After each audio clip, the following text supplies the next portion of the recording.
Hola queridos amigos, bienvenidos en este año 2026. Le damos a todo el mundo la bienvenida, les deseamos un feliz año.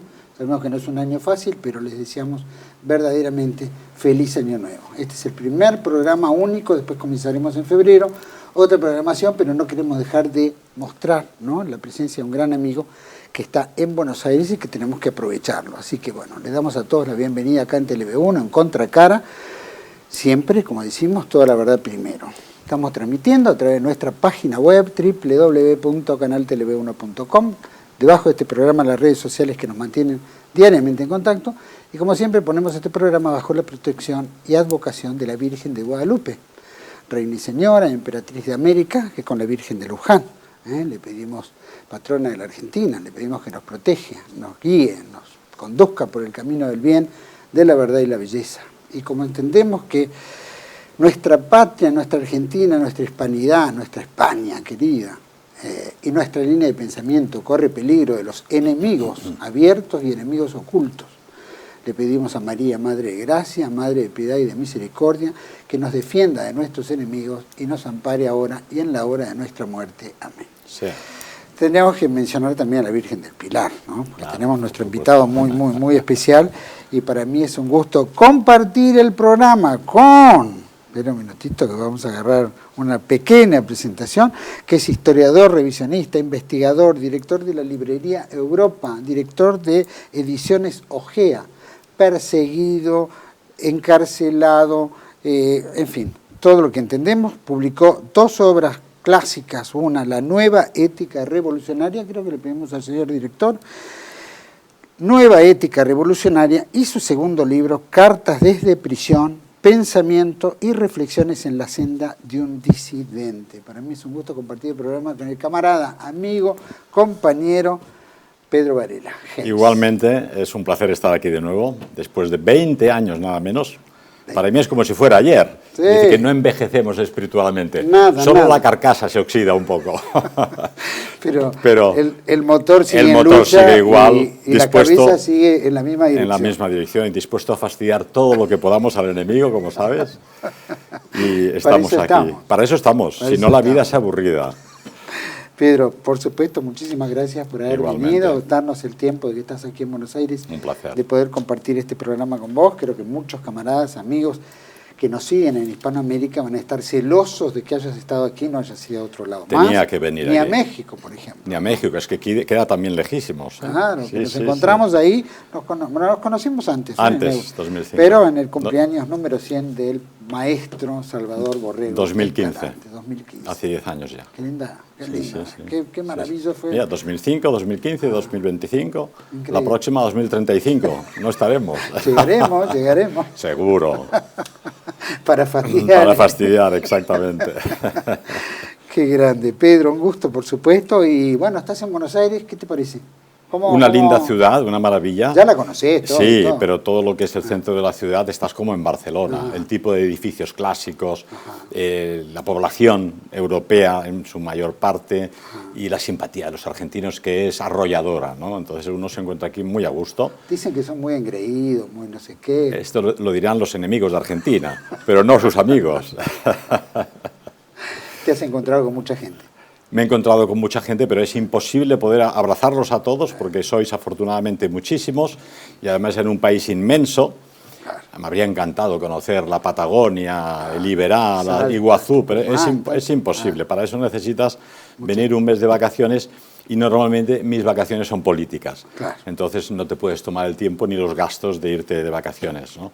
Pero solo Buenos Aires ha valido la pena. Vas a tener que hacer una recaudación para que te venga por lo menos un mes, te hartes y digas, bueno, ahora pueden pasar 20 años más. 20 años más, sí. No, me habría encantado ver el norte, pero hubo unas inundaciones tremendas, las carreteras inundadas, murió incluso gente en Corrientes y en aquella zona, y ha sido imposible organizar nada, ¿no? Qué pena. Excusa para volver. Bueno, eso le dicen el cambio climático. Dicen, sí.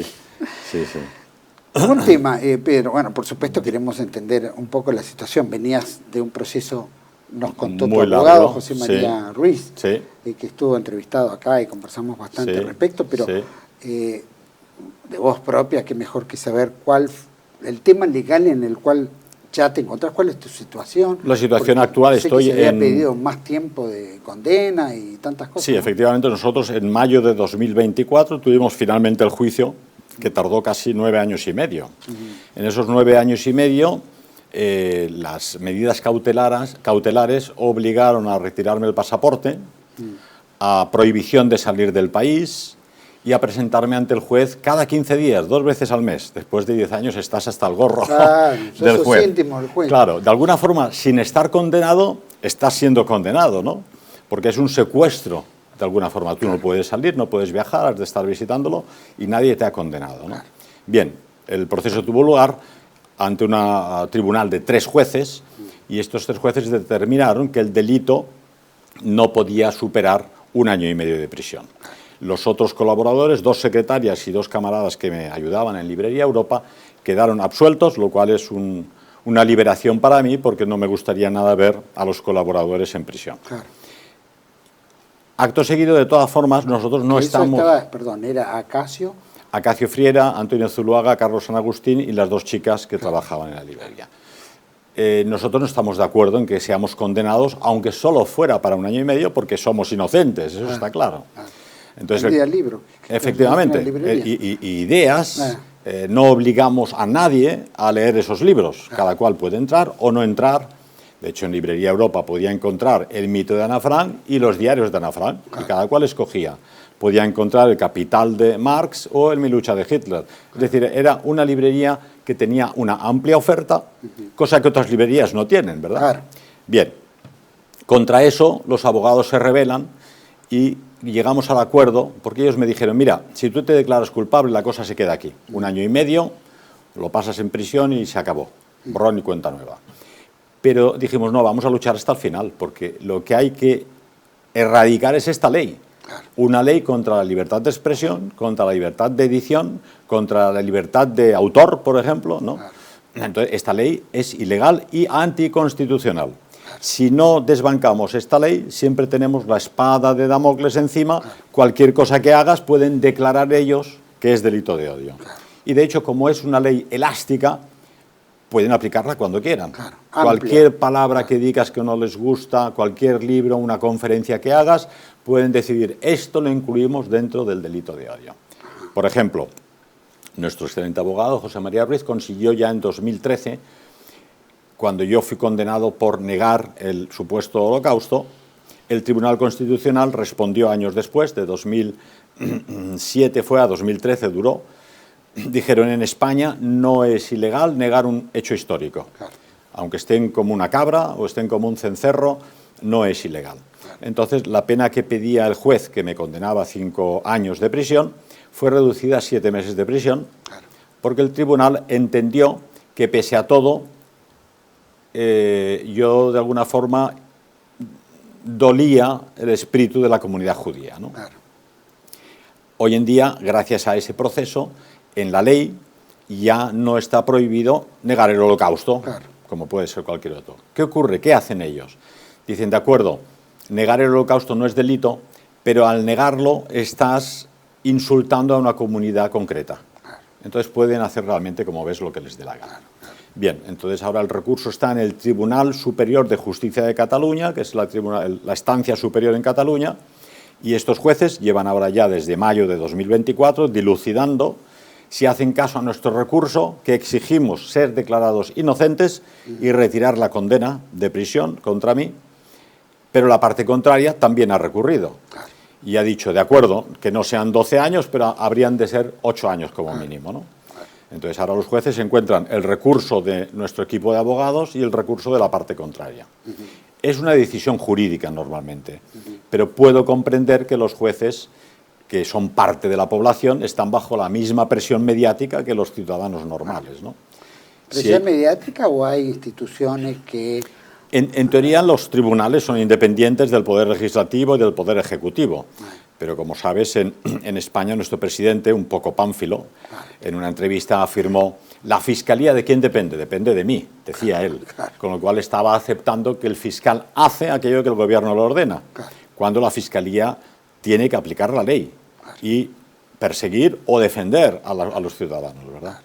Bien, los jueces en teoría son más independientes, pero yo entiendo, un juez tiene familia, tiene niños, tiene un colegio, entonces ningún juez quiere ser etiquetado de favorable a la extrema derecha, o a los ultracatólicos, a los fascistas o a los falangistas, ¿no?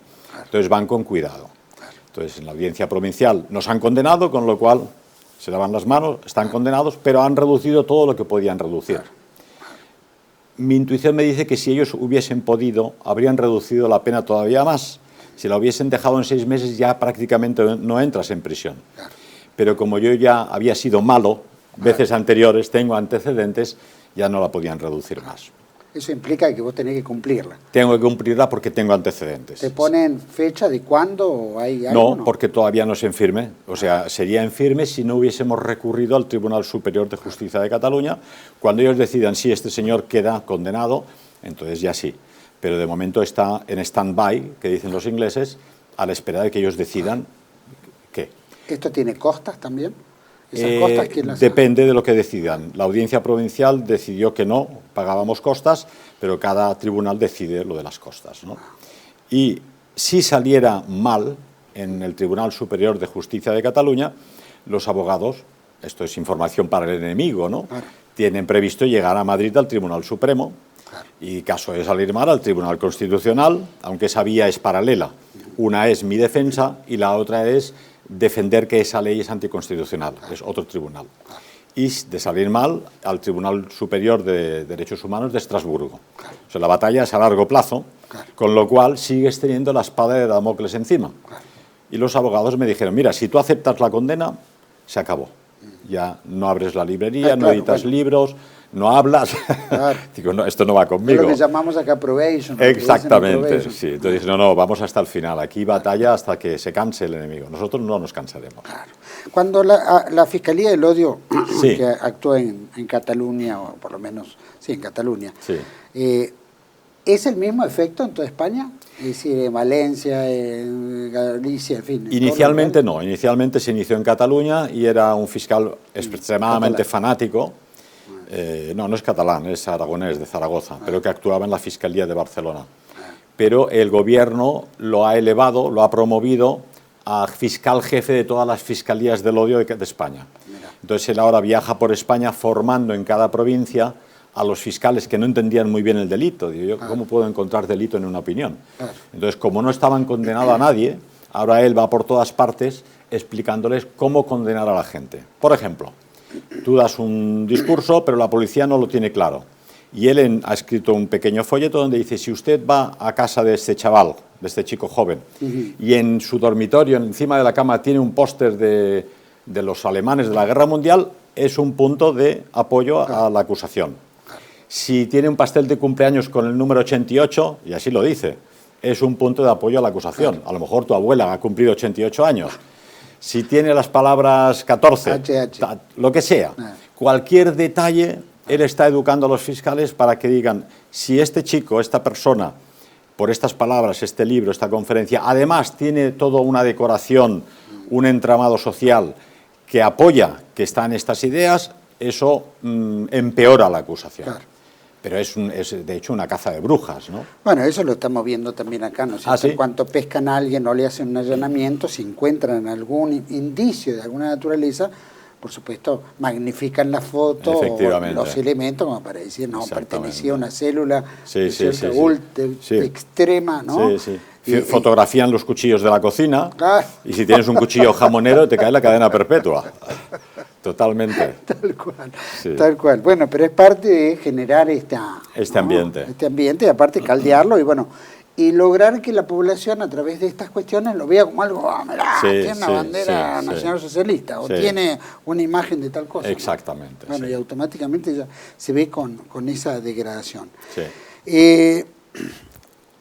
Por ejemplo, bueno, digo acá, obviamente acá existe la Delegación de Asociaciones Israelitas Argentinas, ¿no? Que tiene mucho poder, no tiene tanto poder como se impone en muchos sectores. En los medios. ¿no? Entonces, en los medios y en todos lados, incluyendo en la justicia. Hoy en día la justicia está, de hecho, los camaristas, ¿no es cierto?, también están reciben cursos y qué sé Ajá, yo, ajá. la educación, también los ministerios de educación ahora se va a empezar a dar clases contra el antisemitismo. Es decir, Sí, hay toda una sí, campaña muy fuerte, inclusive los de servicios de adoctrinamiento. inteligencia.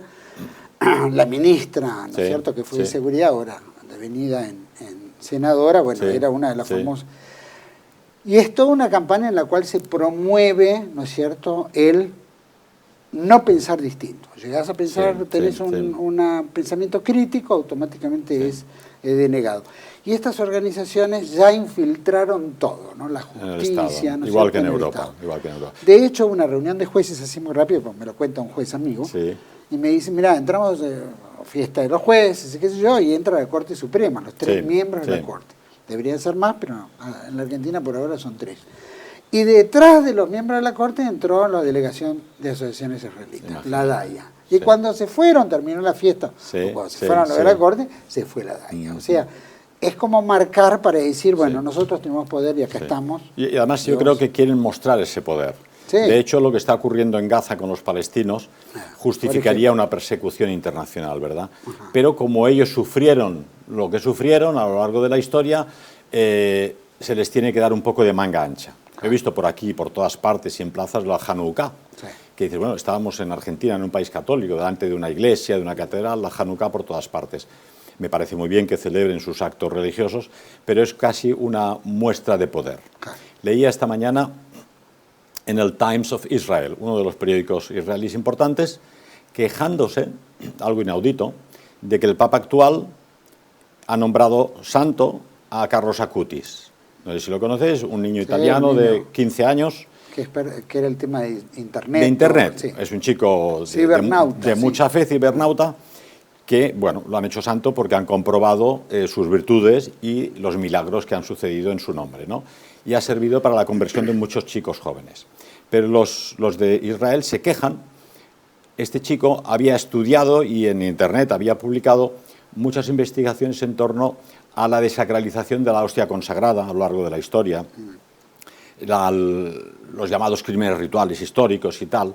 Entonces los judíos dicen, si el Papa declara santo a este chico, lo que están haciendo es promoviendo el antisemitismo. Claro. Es una frescura tremenda. Claro. Porque este chico ni siquiera decía nombres concretos que fueran los judíos. Dice, no creyentes desacralizaron esta hostia o la robaron o hicieron un panácimo con sangre de un niño o algo así. Él no los nombra, pero evidentemente por la historia se sabe que en muchos casos sí que habían sido judíos, ¿no? Entonces dice, ¿cómo puede ser que esta comunidad se enfrenta al Papa de los católicos y le dice qué santo puede nombrar y cuál no? Es una cosa inenarrable, ¿no? Bueno, conoces el tema de Isabel la Católica, ¿no? Claro, tal cual. Que ha habido el Claro, estudio la conversión. largo tiempo de hacerla santa y ha sido boicoteada constantemente. Y leía este libro que publicó Ariel Toaf. Ariel Toaf, catedrático de Historia Medieval en Roma, hijo del rabino, jefe de Roma. Y escribió un libro que es Pasque di Sangue, que es Pascuas de Sangre, donde él viene a decir, en resumidas cuentas, que todos los libelos que los cristianos han estado defendiendo a lo largo de la historia sobre que algunas comunidades fanáticas askenazis cometían crímenes rituales, que eran ciertos. La Iglesia Católica, como sabes, con la Nostra Aetatis, intentó olvidar ese pasado histórico y decir que había que olvidarlo para tener una mejor comprensión con la comunidad judía. Pero el hecho es que sea Santo Dominguito del Val, de la Catedral de Zaragoza, Sí. que era un monaguillo, que según la Iglesia Católica no ha discutido que fue asesinado ritualmente. El niño inocente de la Guardia, por decir El alguno en tapiz España. famoso ese. Sí, hay un tapiz, una escultura. El niño de Trento. He contado unos 130 casos. Pongamos que la mitad no fueran ciertos. También es cierto que mucha gente por odios, por envidias, ¿verdad? Pero uno muy famoso, en 1491, en Toledo, un año antes de que Isabel la Católica declarara su expulsión. Fue porque pudieron demostrar que efectivamente eso existía, ¿no? Que hay gente que utiliza sangre de niños para hacer un pan ácimo y celebrar sus rituales. Probablemente eso no es una cosa de toda la comunidad, probablemente no reciben órdenes de sus líderes religiosos o políticos, pero hay sectas fanáticas que sí que lo realizan, ¿no? Entonces, si tú sabes que esto es así, ¿cómo te atreves a acusar al Papa de santificar a un niño santo que simplemente ha dicho estas cosas ocurrían, ¿verdad? Entonces yo creo que una cosa que no entendemos de la Iglesia Católica es que nunca reacciona y nunca dice nada. Ahora están masacrando a los cristianos de Nigeria, por ejemplo, por citar uno de los países diversos. La Iglesia suele callar, quizá por prudencia, quizá porque lleva 2000 años gobernando el mundo, gracias a que se ha adaptado al poder político del momento, pero para el católico, el creyente de tropa, como nosotros, pues a veces escandaliza que no pueda decir nada, ¿no? Pero yo soy de la convicción que nosotros, que somos católicos de tierra, de tropa, lo demás toca en el cielo, claro. Tenemos el deber moral de responder a estas cosas. Claro. Y decir, oiga, no, usted no tiene nada que decir sobre este chico santo italiano y además ustedes tendrían que explicar todo esto que explican el hijo del rabino de jefe de Roma, ¿verdad? Entonces la cuestión es, yo estoy convencido que hay judíos buenísimos y los he conocido, judíos decentes, pero estos judíos buenísimos y decentes tienen el deber moral de denunciar a los malos, como el Epstein de la isla de Nueva York. La complicidad del silencio. Claro, ¿no? Exactamente. El beneficio también que obtienen con su silencio. Exactamente. Por ejemplo, para tirar tierra a nuestro campo, ¿no? Cuando sale un sacerdote sinvergüenza que se aprovecha de alguien, pues la Iglesia intenta taparlo porque, claro, desprestigia la institución. Pero lo honesto, evidentemente, es echar a este señor rápidamente y poner una policía política en las universidades católicas donde educan a los sacerdotes, ¿no? En los seminarios, para evitar que este tipo humano entre. Hay el hecho de lo que ocurrió en Gaza, ¿no? Que te voy a preguntar si eso podría llamarse un ritual también, ¿no? Por el hecho de ensañamiento sobre la mujer y los niños, los ancianos, en un futuro de lo que decían ellos en el Gran Israel. Eso, por un lado, hasta qué grado la hazaña y que lo manifiesten abiertamente, ¿no? Funcionarios, embajadores, diplomáticos, cancilleres, presidentes, fuerzas armadas, incluyendo a la gente común. Entonces, eso lo entiendo, quiero tu visión en eso. Yo creo que eso forma parte de esa ideología supremacista judía que pretende que, como es el pueblo elegido, como decía Schopenhauer, será el pueblo elegido de su Dios, pero no es mi Dios. Claro. Como pueblo elegido se puede arrogar a hacer cosas que otros no se atreverían a hacer. Probablemente muchos de ellos consideran a los palestinos no humanos, según la doctrina, ¿no? Claro. Si tú consideras que no son humanos, pues haces cosas que son inenarrables, ¿no? Claro.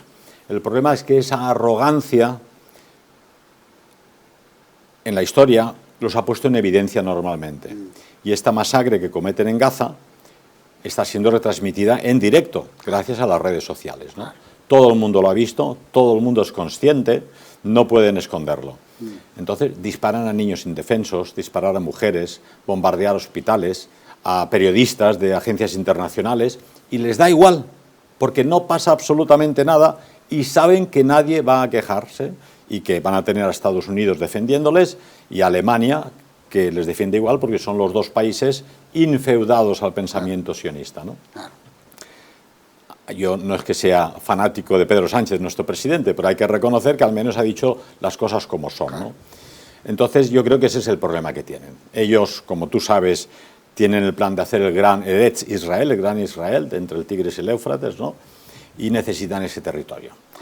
Muchos soldados israelíes y analistas internacionales han dicho: es imposible que lo que ocurrió el 7 de octubre, de que la frontera estuviese abierta y los soldados de Hamás atravesaran la frontera con motos, a pie en paracaídas.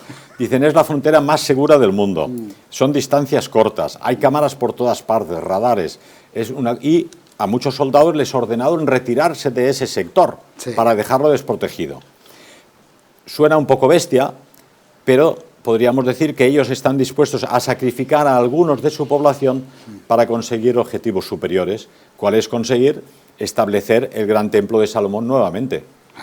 Lo hemos comentado en alguna conferencia. Ya existen las monedas, curiosamente donde aparece Trump detrás, ¿no?, del templo de Salomón, que se destruyeron los romanos, ¿verdad?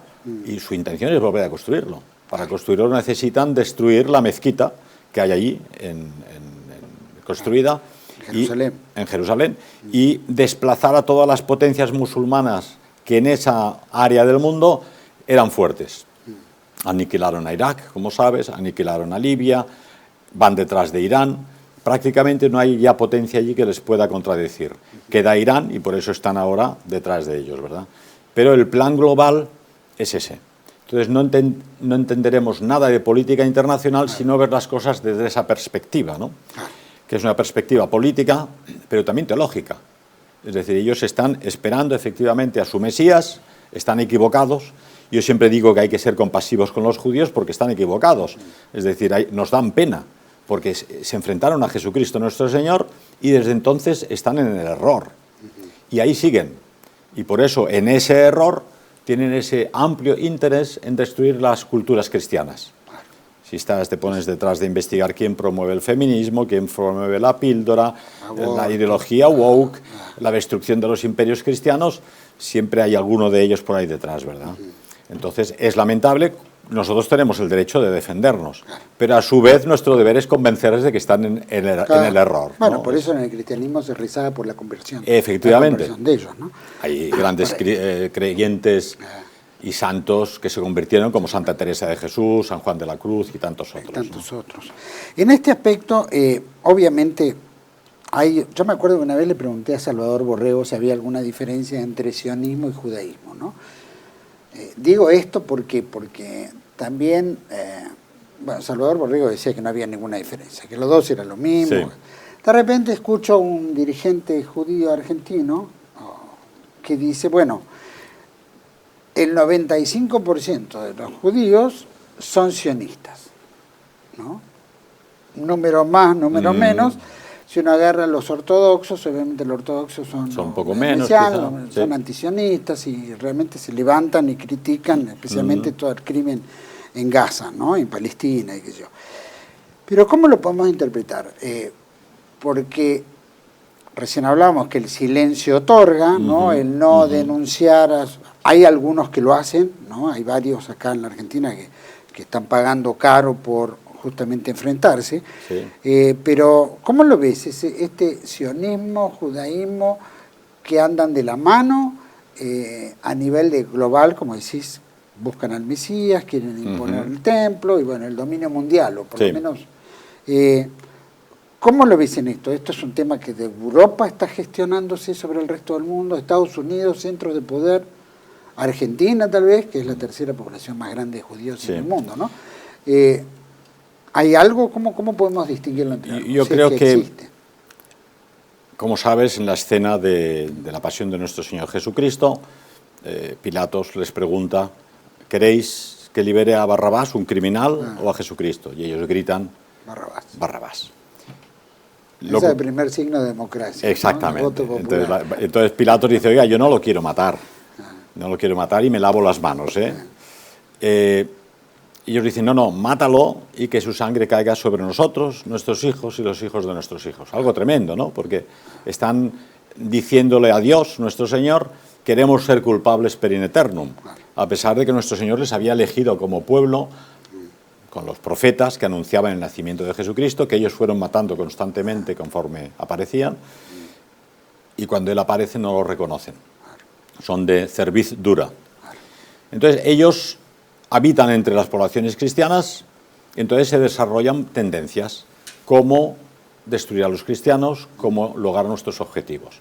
El sionismo, como sabes, surge en el siglo XIX de Theodor Herzl con la idea de volver a Palestina.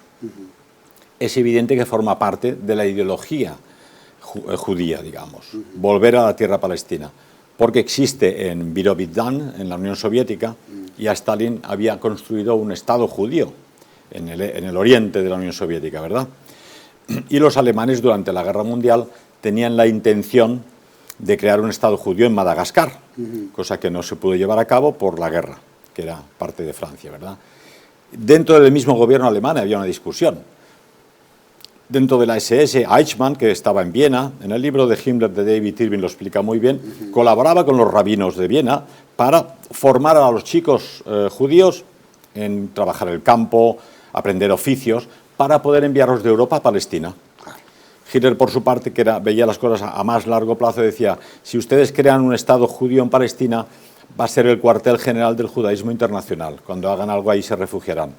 Y ahí están todos los casos de pederastía, por ejemplo, en Estados Unidos, que cuando la justicia les persigue acaban todos en Israel. Cuando algún delincuente hace alguna cosa mala, acaba en Israel. Al final, este señor parece que tenía razón, ¿verdad? Forma parte del plan general. Evidentemente, si tú hablas con un grupo religioso judío ortodoxo, los hay, como los de Natura y Carta, que son antisionistas, porque opinan que para la llegada de su Mesías no tiene que haber un Estado judío. Es una discusión político-teológica, ¿no? Pero en última instancia el pensamiento es el mismo. El judío que nace, el pequeñito, el niño, es educado por los rabinos en la sinagoga y a los 13 años lo bautizan, ¿no? Entonces, esta ideología perniciosa para nosotros viene de las élites judías, no de la población sencilla. Claro. Pero evidentemente son educados de esta forma. Entonces, cuando tienen que decidir, deciden según la educación que se les ha dado, ¿no? Tú encontrarás católicos o cristianos que no van a misa, que no son muy creyentes, pero han sido educados en el respeto a los demás, en el amor al prójimo, claro, en ayudar a los pobres, porque han nacido en la cultura cristiana, ¿no? Pues ese es el mismo caso que tienen ellos. Ellos han sido educados en esa ideología que es una religión, pero que puede ser interpretado como un plan político, de dominio mundial, ¿no? Disfrazado de religión, con todo el respeto hacia la religión judía, ¿verdad? Entonces, en cualquier caso, yo creo que ¿hay judíos buenos? Sí. ¿Hay sectas o ramas del judaísmo positivas? Seguramente. Pero para ser creíbles tendrían que denunciar a los judíos malos y a las sectas malas, y en este caso a Netanyahu y lo que está haciendo en Gaza. Por ejemplo. O sea, judío que denuncie lo que hace Netanyahu en Gaza, pues hombre, es un señor que es creíble, pero que apoye esa masacre, ese genocidio con los palestinos, no hay por dónde cogerlo. Estamos viendo justamente un triángulo importante, no sé si habrá alguno más, pero bueno, está esa famosa secta Chabad Lubavitch, sí, ¿no?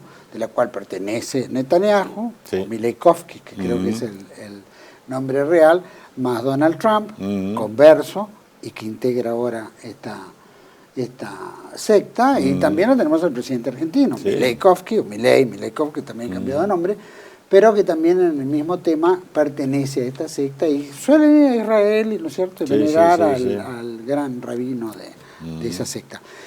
Yo creo que estas sectas, a ellos también les interesa acercarse al poder, porque a veces tienen mucho poder, pero también les interesa mostrar que lo tienen. Por ejemplo, esta secta la has encontrado también reunida con Putin y con cualquiera. Sí. Ellos intentan la foto. Es decir, nos interesa una foto con Putin, una con Trump, una con el presidente de Argentina y tal, y tenemos cierto poder, ¿no?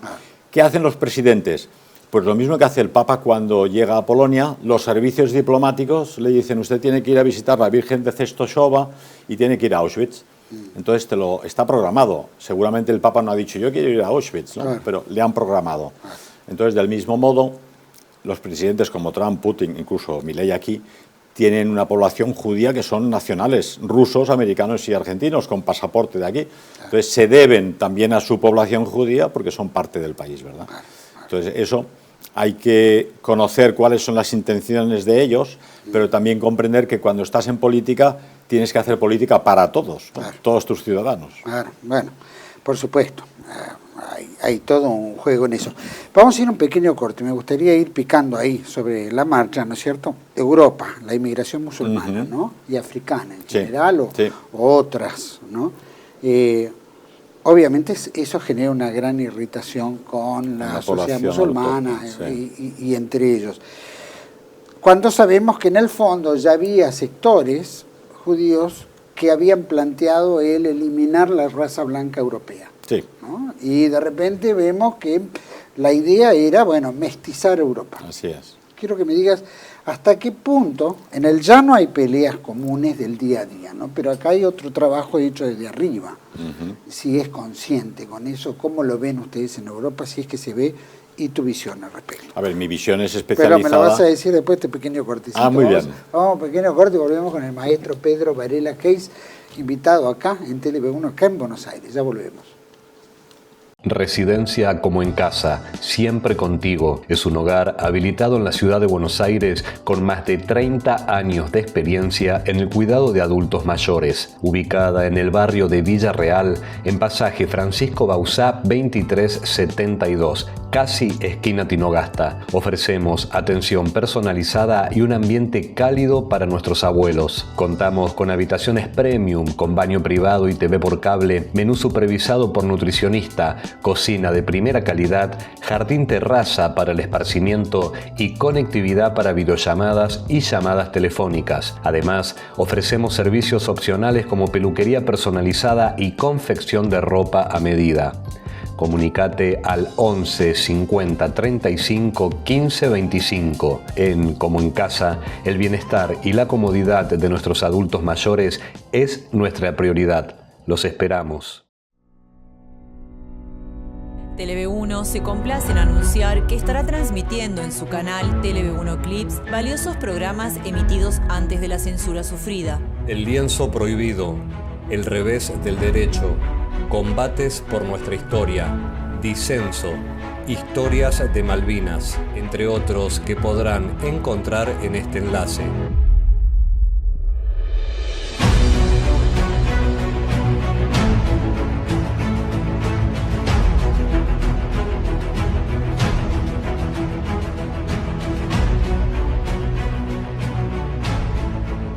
Agradecemos su aprovechamiento y difusión. Bienvenidos a CEPA, Centro de Estudios del Pensamiento Americano. Nuevo sitio web de cursos de formación en política, filosofía, historia, literatura, geopolítica, religión, psicología y más. Cursos de formación que reflejan el verdadero pensamiento americano. Lo invitamos a elegir el curso de su agrado ingresando en www.cepa.la.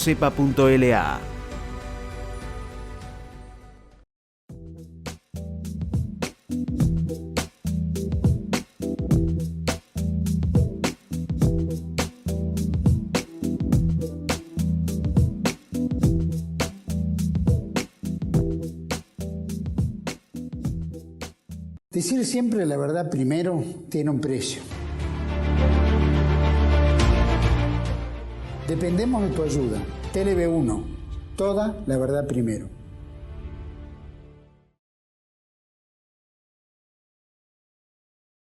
Estamos de vuelta en este segundo bloque con don Pedro Varela Hayes, investigador, revisionista, librero. Todavía, ¿no? Todavía. Todavía No ha sido condenada la librería bueno, en el juicio último. Solo el dueño. Sí. Pero estaba en el bloque anterior, te había preguntado sobre Europa y la inmigración musulmana, africana, ¿no? Que de alguna manera, no sé si son todos musulmanes los que vienen de África, pero sí una mestización de Europa, Sí. que es la idea Sí. que tienen, o por lo menos algunos sectores. Sí. Inclusive creo que Soros era uno de los que financiaba, y tantas otras organizaciones, de llevar inmigración a Europa, y ahora Así Europa es. se ve en todo este En conflicto. sí. ¿Cómo ves ese conflicto? Yo sé que lo has hablado muchas veces, pero especialmente ahora. Yo creo que es el conflicto fundamental que tiene Europa, que es el ser o no ser del continente en los próximos años, y la dinámica histórica va rápida. Piensa que en España ahora somos 50 millones de habitantes, de los cuales 10 millones ya no son españoles. Es 1 de cada 5. Pero hay que incluir también a aquellos que, teniendo pasaporte español, son de padres no nacidos en España. O sea, son marroquíes o del Magreb o de África, pero que tienen pasaporte español. De hecho, el día que yo fui a la policía a buscar mi pasaporte, después de 10 años, había delante mío una familia africana, papá negro, mamá negra, 2 niños muy monos negros como el carbón, muy majos y muy simpáticos, y les dieron un pasaporte español y apenas hablaban español. Entonces, esta es la situación actual. Es evidente, cualquiera que estudie la temática, que ha habido una promoción de altas esferas para conseguir aportar población no autóctona a Europa. Y el programa ha sido organizado de largo plazo. Primeramente tenían que conseguir que las mamás no tuvieran niños. Sacaron a las mamás de casa. Yo soy hijo de 7 hermanos, mi mamá estaba en casa, Solo trabajaba mi papá y con el sueldo de mi papá pues comíamos todos. Claro. Ahora, evidentemente, no te enviaban a Irlanda a estudiar inglés, no te compraban un coche, o sea, Sí, vivíamos y ya pero estaba. Pero había el calor humano de una mamá en casa, que ahora ya no existe, no está. Con el sueldo de papá y mamá hoy en día tienen un niño o ninguno, eso sí, se van de vacaciones a las Maldivas o a Hawái. El ideal de la juventud europea es viajar por el mundo, ¿no? Sin darse cuenta que cuando tengan 60 años se van a mirar al espejo, los chicos por la calle ya no se giran para mirarte y no tienes nietos, no tienes niños, nadie que te cuide, algo horroroso. Muchos cuentan con que el Estado va a financiar el asilo donde vas a envejecer, pero el Estado está quebrado ya hoy, no va a poder financiar el cuidado de los ancianos. Entonces tenemos la píldora en los años 60, antinatalidad, tenemos el aborto, en España con el Partido Socialista, en los años 80 ya legalizaron el aborto y es alrededor de 105.000, 110.000 bebés españoles asesinados cada año en el vientre de sus madres. Es un asesinato horroroso. Además del asesinato moral, ahora nos falta la mano de obra. No están estos chicos. Decían los partidos del sistema en televisión, PSOE y PP, dice, a ver, señores de Vox, si ustedes echan a los inmigrantes, ¿quién les va a arreglar el jardín? ¿Quién le va a pintar el apartamento? ¿Quién va a cuidar de su abuela? ¿Qué cocinera va a tener? Porque efectivamente, como no hay españoles, muchos trabajos manuales los vienen a hacer aquellos que son recién llegados, que tengan formación, porque el problema es que muchos no tienen formación alguna, ¿no? Entonces, el gran problema es los europeos estén en Estados Unidos, Nueva Zelanda, Australia, Argentina o España, no tienen niños. Y el índice de natalidad está en 1.2, 1.3, sí, por ahí. En España 1.0. Entonces, eso es un suicidio colectivo tremendo. Es la desaparición de una cultura y de una raza creadora de esa cultura de forma voluntaria, o al menos inducida. Entonces, la gente no es consciente de que eso ha sido inducido. Los apartamentos en las grandes ciudades son pequeñitos, no puedes tener 7 hijos, porque te cabe 1 y medio, entonces claro. no puedes hacer nada más. Una vez conseguido eso, era fácil hablar desde un punto de vista liberal. La economía no funciona sin mano de obra, necesitamos mano de obra.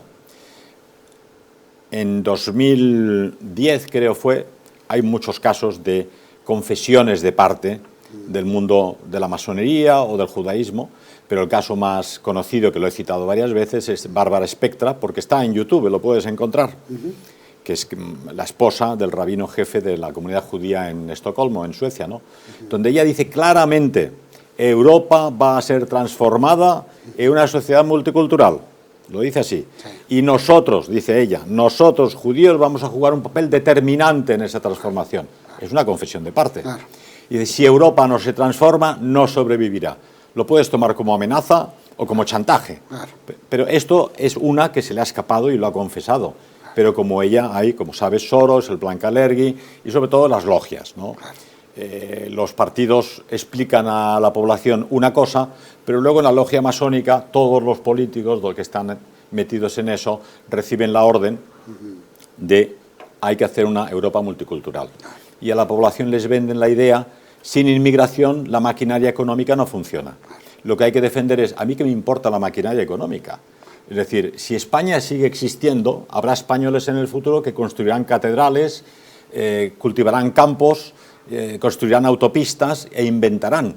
Pero si España deja de desaparecer, ¿qué me importa que la economía siga subsistiendo? Claro. Eso solo cabe en la mentalidad del capitalismo financiero internacional que solo quiere dividendos. Claro. Pero las poblaciones le molestan. Claro.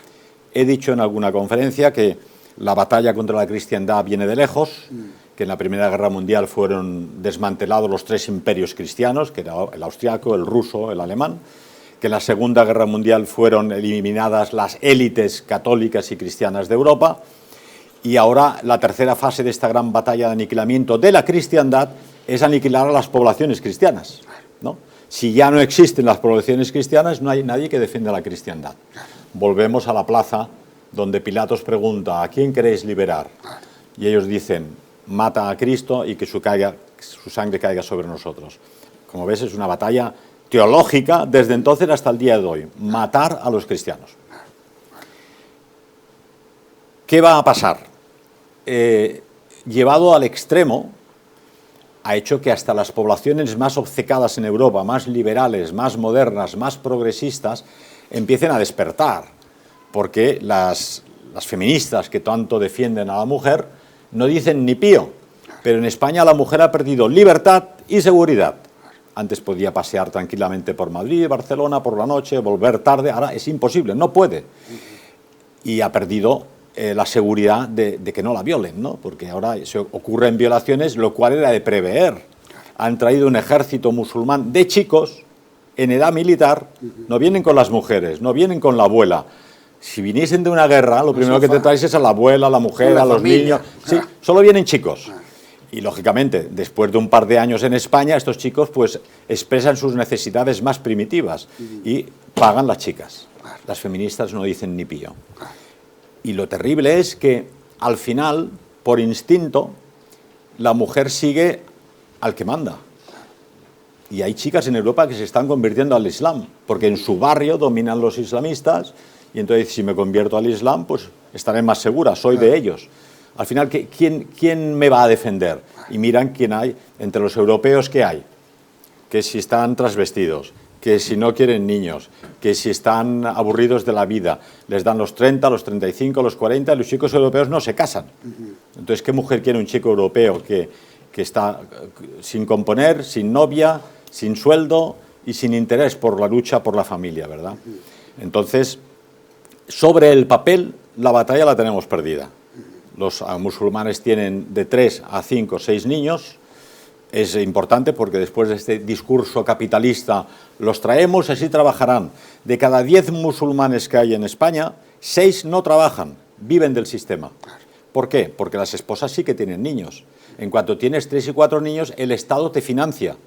Y tienen un sueldo superior teniendo niños que yendo a trabajar. Entonces, los europeos no solo se suicidan, sino que financian a aquellas poblaciones que vienen a sustituirnos. ¿Podemos acusar a las chicas musulmanas de tener niños? No, es la ley natural, ellos tienen familia, está muy bien. Lógicamente tendrían que tenerlos en su país de origen, no aquí. Porque la otra gran cuestión es, la mayoría de poblaciones que vienen a Europa vienen de países fallidos, donde sea por la cultura, sea por la religión o por la situación política, son incapaces de organizarse. Entonces vienen a Europa y pretenden imponer esa religión, esa cultura y esa forma de ser que en su país de origen no ha funcionado.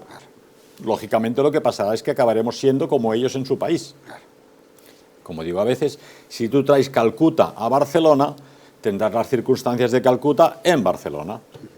Entonces, esto es lo primero que hay que hacer, es decir, gobiernos y estados que convenzan a la población, sin familias no hay futuro. Y sin familias tampoco hay sentido de la vida. O sea, un hombre y una mujer que solo piensan en estar guapos y en viajar por todas partes, te vas a morir y vas a ser el muerto más guapo del cementerio, pero no te sirve de absolutamente nada. Ni siquiera lo verán. Pero los musulmanes se ven más que, por ejemplo, digo, el mundo judío, ¿no? Sí.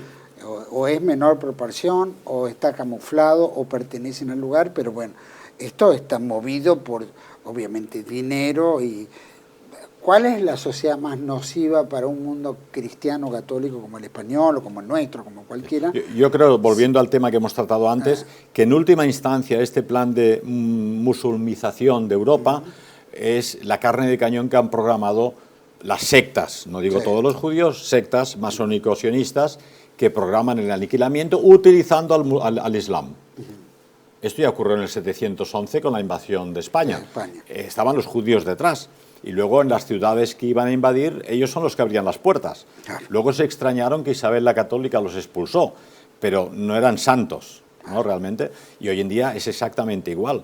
Todo el pensamiento de apertura de puertas, ellos están detrás, ¿no? Pero evidentemente el mundo musulmán, he de decir, hay musulmanes que son gente estupenda, gente que trabaja, que se portan bien y tal, pero aún aquellos que se portan bien y que son gente decente, son una cultura extraña en un mundo que era cristiano y católico. Cuando dos culturas tan diferentes se enfrentan o se encuentran juntas, el conflicto es seguro. Ahora estas Navidades, celebraciones de Navidad con el árbol de Navidad en Dinamarca, creo que ha sido, pues unos musulmanes han celebrado sus celebraciones justo enfrente a voz en grito. Es una provocación, ¿verdad? Y en Ámsterdam pues han quemado la iglesia más antigua de Ámsterdam ahora en primeros de año. Sí. Entonces, la quema de iglesias católicas es constante. Es una constante. Y iglesias que por falta de creyentes son desacralizadas son convertidas en mezquitas. O sea, el número de mezquitas crece en Europa de forma galopante, mientras que muchas iglesias son cerradas por falta de fe. Entonces, como ves, todo está unido. Es decir, los europeos están en plena decadencia porque perdieron la fe. Y aquí quiero tocar un tema que es importante. No sé si lo tenéis en Argentina. En Europa tenemos camaradas estupendos, excelentes, de una gran cultura, inteligentísimos, pero que han perdido la fe. Y entonces ellos no creen.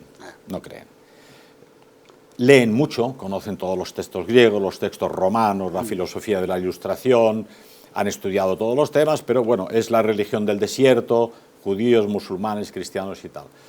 Y yo creo que eso forma parte, con todo el cariño se lo digo a ellos, ¿no?, de un cierto orgullo.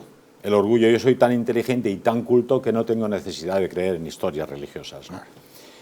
Es cierta pobreza espiritual, porque como sabemos los católicos, a la fe no llegas por el intelecto solamente, ni llegas con mucha cultura, sino que llegas con el corazón. Ya decía nuestro Señor que los pobres, los humildes son los que primero van a llegar a nosotros.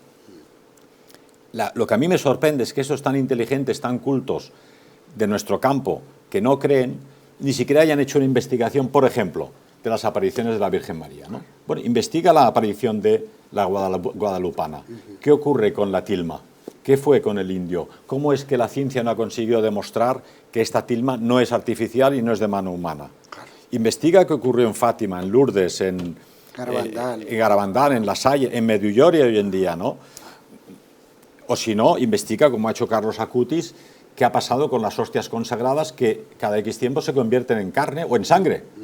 No, es que esto es mentira todo. Bueno, investígalo. Si has investigado los filósofos griegos y romanos, investiga los milagros de la Iglesia Católica, a ver por dónde van.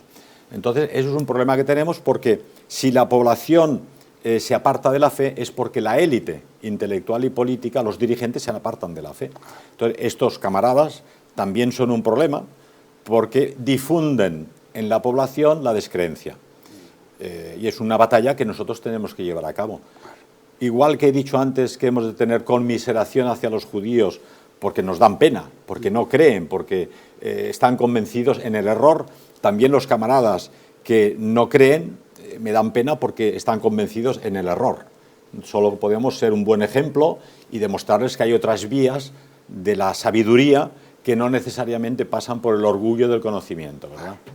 Si fueran conscientes del error, todo lo que dice el Talmud, la Torá, etcétera, en relación al resto de los humanos, sí, ¿no es cierto? Digo, humanos, nosotros, ¿no? Como sí, seres humanos que tienen otra perspectiva de sí, ellos, ¿no? Ellos sí, se consideran distintos, sí, superiores, etcétera. Entonces, bueno, ¿eso qué implicaría? ¿Haría un cambio radical? ¿Esos libros los tirarían y ya automáticamente se convertirían al cristianismo? ¿Tú te refieres a los judíos o sí, los...? Sí, los judíos. Los musulmanes, bueno, supongo que también, muchos son conversos. Los sí, que están acá en Argentina, por lo menos el 90% son cristianos. Sí. Yo creo que en la cuestión de los judíos, incluso esta dureza de cerviz que tienen, forma parte del plan de Dios. Es decir, él quiso nacer entre los judíos, podía haber nacido entre los vikingos, sí, o entre los esquimales, y les habría dicho, amaros unos a otros, y han dicho, este señor tiene razón, vamos a amarnos. Claro. Pero él quería ser crucificado. Yo tengo que nacer en algún sitio donde me crucifiquen por decir que se amen. Claro. Entonces nació entre para el ejemplo. Exactamente. Claro. Entonces, he leído recientemente que incluso en la escatología católica, cuando llegue el anticristo y quiera convencer y convenza a todo el mundo, hay alguien que dice, hasta los judíos, por su dureza de cerviz, no se lo van a creer al anticristo. Y entonces es posible que al final también ellos se conviertan, ¿no? En eso esperamos y en eso creemos. Y el cristianismo, bueno, vos estás hablando, recién hablabas del cristianismo en general. ¿Qué es lo que está pasando con el cristianismo del siglo XXI? ¿Qué es una apostasía general, los europeos por su lado? Vemos en algunos lugares que es como que vuelven un poquito más a la fe, los rusos, por ejemplo. Así es. Y muchos pequeños países están inclinándose a la fe. Pero de alguna manera vemos en el cristianismo general, europeo, americano, en fin, que es como que se va perdiendo, ¿no? Estamos entrando entre las sectas protestantes o evangélicas, etcétera, que bueno, ya parece un popurrí de payasés, ¿no? Medio payasesco. Pero, ¿cómo percibís ese cristianismo del siglo XXI? Yo creo que esto lo dijo Benedicto XVI, dijo, el cristianismo volverá a ser un pequeño número como en los primeros tiempos. Será un pequeño número, pero serán firmemente creyentes, ¿no? Entonces, el hecho de no ser una iglesia masiva de masas, no por eso deja de quitarle valor. Claro. Es decir, solo quedará un remanente, será la iglesia remanente, pero será la buena, la firme, la convencida, la que hará de faro en la mar en plena tormenta. Entonces, esa también es necesaria. Entonces, todo el material de aluvión lo perderemos, todos los tibios, todos los que sí creo, pero mis riquezas y mis posesiones son más importantes, quedarán los buenos. Y de esos buenos surgirá otra vez una iglesia purificada, fuerte, para el futuro. Comentaba en una conferencia reciente, cuando llegaron los musulmanes a España, llegaron hasta Asturias, hasta al norte de España, y esos brutos visigodos en Covadonga resistieron. Cualquier otro habría tirado la toalla, habría dicho, yo no tenemos nada que hacer, ¿no? Pero aguantaron y resistieron. Y de lo pequeño se hizo lo grande, porque gracias a esos pequeños visigodos que resistieron, se inició el ejemplo para una reconquista que llegó a las Navas de Tolosa y luego a Granada. Toda la reconquista. De ahí surgió un tipo humano capaz de llevar a cabo la conquista y evangelización de América. Cuando uno piensa, como hemos dicho en alguna ocasión, ¿no?, estos españoles que atraviesan todo México, Álvar Núñez cabeza de vaca por la selva, con botas que tenían suela de madera, pues es una cosa inenarrable. Yo sería incapaz de hacerlo. Claro. Pero estos españoles habían pasado una reconquista y eran un tipo duro, ¿no? Un poco como ocurrió con la Guerra Civil Española, cuando los soldados españoles fueron enviados al Frente del Este como voluntarios por Franco, estaban en el campamento de Grafenwohr, en Baviera. Todavía hoy es una sede militar de la OTAN, ¿no? Y tenían que ir caminando hasta el frente del este, 1000 kilómetros caminando. Dice que cuando los militares alemanes les vieron venir con la camiseta, el casco sacado, donde iba la máscara de gas tenían el pan, dice, ¿pero dónde vamos con esta pandilla de gitanos, no? Pero claro, esta pandilla de gitanos salía de una guerra civil que luchaban con alpargatas y con una bufanda al cuello en la batalla de Teruel, que hacía un frío tremendo. Y los alemanes decían, decía Hitler en un discurso, cuando mis tropas saben que los españoles los tienen al lado, se sienten seguros, ¿no? Porque nunca se retiraron un paso. Ese es el tipo humano que necesitamos ahora. Hemos de dejar de olvidarnos de los grandes éxitos de masas, sino conseguir ese tipo humano que en Covadonga dijo, pues yo no me rindo, y inicia la reconquista. Y ese tipo humano que se encuentra con América y dice, madre mía, qué gigantez. Pero inicia la conquista de América y la evangelización. Pude ver estos días las misiones jesuíticas, pero menudos gigantes, crean una cultura católica con una población aborigen, traducen su idioma, los evangelios al idioma original, les enseñan a cosechar, a construir casas, a cultivar, una labor impresionante, una vergüenza que les prohibieran a los jesuitas, creo a causa del rey de Portugal, durante 40 años, ¿verdad? Ese es el tipo humano que necesitamos. Hemos de formar a la juventud para que no dé un paso atrás. Como decían los cubanos, la resistencia cubana, para atrás ni para coger impulso. O sea, aquí no se rinde nadie. Claro. Entonces, olvidarse de los éxitos de masas y formar a la gente joven, a las familias, a los católicos que van a resistir a esa batalla, que va a ser la batalla de un nuevo núcleo. Lo que decía Benedicto XVI, una iglesia nueva, reducida, pequeña, pero muy convencida de la que saldrá la nueva iglesia renovada, reconstruida, llena de fe para el futuro. Claro, replegarse. Tal cual. No replegarse, nunca replegarse. Claro.